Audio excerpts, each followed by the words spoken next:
Today, we're going to be reading chapter 25. So buckle your seatbelt. It's quite the ride. And we'll see you on the other side. Hunt met a couple while drinking an espresso in a cafe in Bruges, Belgium. Because they constantly played rave music from a boombox, all the while dancing in a most unusual fashion, he dubbed them the techno duo. The man went by the name of Garrett, a self-proclaimed musical wizard master covered with tattoos and piercings. Ja, that's true. I spin the records, said Garrett. He mimicked the act of a disc jockey and continued to boogie. Garrett's girlfriend, Spin, wore rings in her ears, nose, bottom lips, and the flesh around her brows. The magenta spikes in her hair, coupled with her black lipstick, gave her a rather golf-like appearance. Ja, Garrett, you do it, my man. You play that funky music. Ja, Garrett said to Hunt. There is big party in the underground tonight. Underground, said Hunt. Ja, have you never been? Man, I've been living over here a decade almost, and I've never heard of it, Garrett said. We partied the whole night, ja.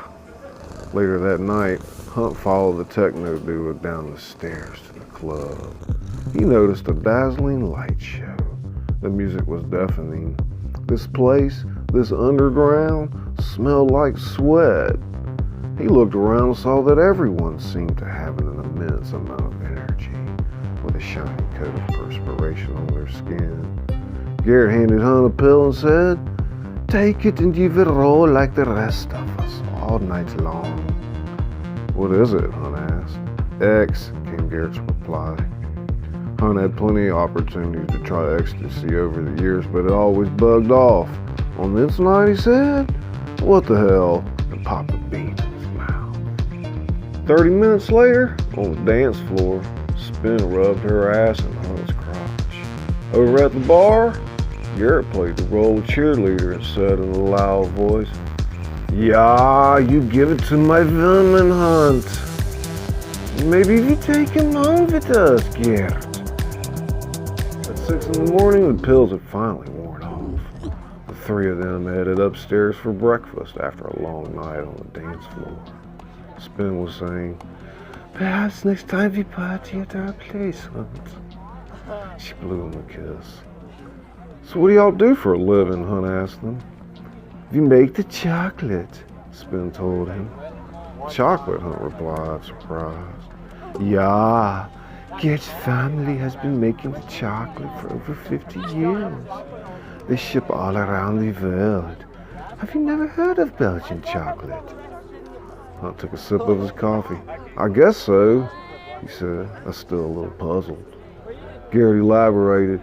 We ship 2 tons of the Belgian chocolate every year. You must have come to our shop one day in Antwerp. It's called Old Word of Truffles. Hunt said, wish I could, but I'm headed to Denmark later today. Garrett flashed a mouthful of white teeth. You must give me your address. We must stay in contact, okay? I will ship a gift box to your house. You know, Belgian chocolate is the world's finest over. He handed Hunt his telephone number. If you have any problems, you call Garrett, okay? I mean anything, Hunt. We like you, Spin told him, handing over a business card. You should come spend some time with us in Antwerp before you leave. I don't know, Hunt said. If my business works out, I'll be leaving for the United States with my girlfriend. Her name's Hannah, and she's supposed to be meeting me in Amsterdam. Hunt thanked the couple for the invitation. Said he hoped to see them again. He complied with Garrett's request, gave them his address, and bid them farewell. Two of William's favorite shows growing up had been Bewitched and I Dream of Jeannie. Something about magic had always fascinated him. As a boy of 6, he often daydreamed that one day people would be able to twinkle their noses and summon their genies, the solution to the world's problems solved through enchantment and mysticism. Fountains of holiness that kept you young forever.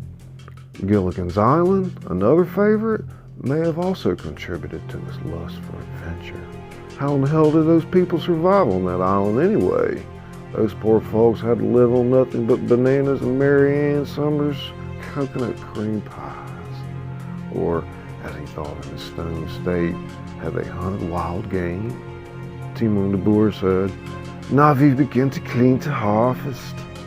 They were up in the attic with the weed stalks. A dehumidifier hummed in the background, along with a pair of 4-foot fluorescent bulbs overhead. "What do you want me to do?" William asked. "Perhaps you listen for a moment, okay?" An unlit joint flickered up and down in the Dutchman's mouth as he spoke. The old Don reached up, grabbed a bushel of weed and said, "Take this plant, for example. This called the Silver Haze, one of the most potent in the world." He broke the top off and showed William how the crystals glistened in the light like snowflakes.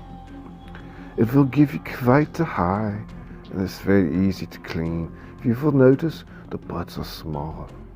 The old Don rolled a joint from the Silver Haze. After a few tokes, William said, "That's some strong-ass shit." "Yeah, it is fun from the best." The Dutchman turned and walked through the rank of plants. "It has a very distinct odor, no?" "Man, you ain't say that again.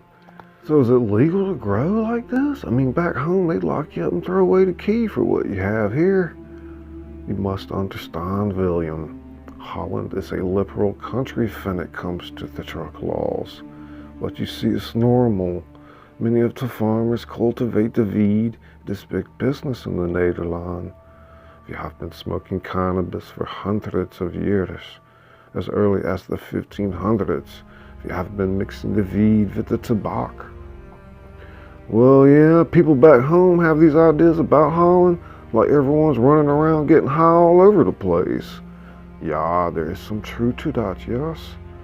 "But is that bad?" said the old Don. "Is it legal, though?" "Yes and no," explained the Dutchman. "We call it gedoogbeleid, or pragmatic tolerance. In layman's terms, no, it is not legal, but it is tolerated." William toyed with a bundle of red hair that Timon had handed to him. "Sounds like the seatbelt laws we got back home." "At any rate," said the old Don, "let us begin the cleaning." In the back of his mind, in spite of all the excitement produced by the pot plants, William continued to think about his brother. Jimmy was out there somewhere. By Saturday morning, Hannah Fundenberg wanted to get back to her job and her clients and all their problems. Not that it wasn't nice spending time with Jimmy's younger brother. William had a lot of the same qualities as Jimmy. The same blue eyes, same bushy brows, same straight nose. And they both carried the same awkward gait. Personality-wise, Hannah thought that the two brothers were worlds apart. While they both possessed what Jimmy called Southern charm, William didn't seem to have the fiery temper of his older brother. William was as nice, innocent, and naive as a boy of 18 could be. The opposite of Jimmy, who was older, wiser, and rough around the edges. At this point, there wasn't much she could do but sit back and wait. She'd done her part. William was in Timon's hands now. Moreover, she had no intention of staying on the farm any longer than necessary. A few days, she told her father.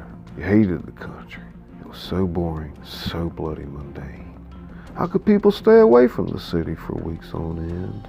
It was no life for her.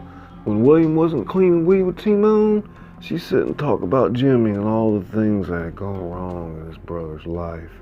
After the second day on the farm, Hannah could stand it no longer. She called William over to the barn where they could speak in private. She said, "I'm going back to the city today." "Why?" William asked. "I miss my father, my home, my city." "Is the notion exciting, Hannah?" "Anything is better than this," the redhead said. "I wish I could go with you." "I believe Timon will have you ready in a few more days." Before they headed back to the house, Hannah turned around one last time and said, "You were only a boy, William. It was not the fault from you. Your brother has many problems in the head, you know." William said, I guess he didn't want to get us involved. I can tell you this. Your brother has regretted his decision for many years. He loves you and your mother very much. William thought about all the years that had passed. He should have called us. He wanted to avoid the problem, you see. Trust me, William. It was the only way at the time. Hannah didn't quite think that Jimmy's brother was convinced. Perhaps William was better. She added, he has told me how you have fished together and any such thing as camping in the days on the water. Can I ask you something, Hannah? Ja, natuurlijk, she told him. Do you still love my brother? The question caught the redhead off guard. Hannah blushed, thought for a few seconds, and then said, we have many problems, Jimmy and I. But yes, I do love him. Why did y'all break up? We have the differences, you know. Hannah looked William dead in the eye. Perhaps it was the two cultures. It's a whole different world over here, William said. Perhaps one day I will make a visit to you in America. I will see you internationally, William. Hannah smiled and gave him the customary kisses he'd receive upon his arrival. And then Jimmy's girlfriend was gone. If you enjoyed the video today, don't forget to hit the like and leave a comment down below.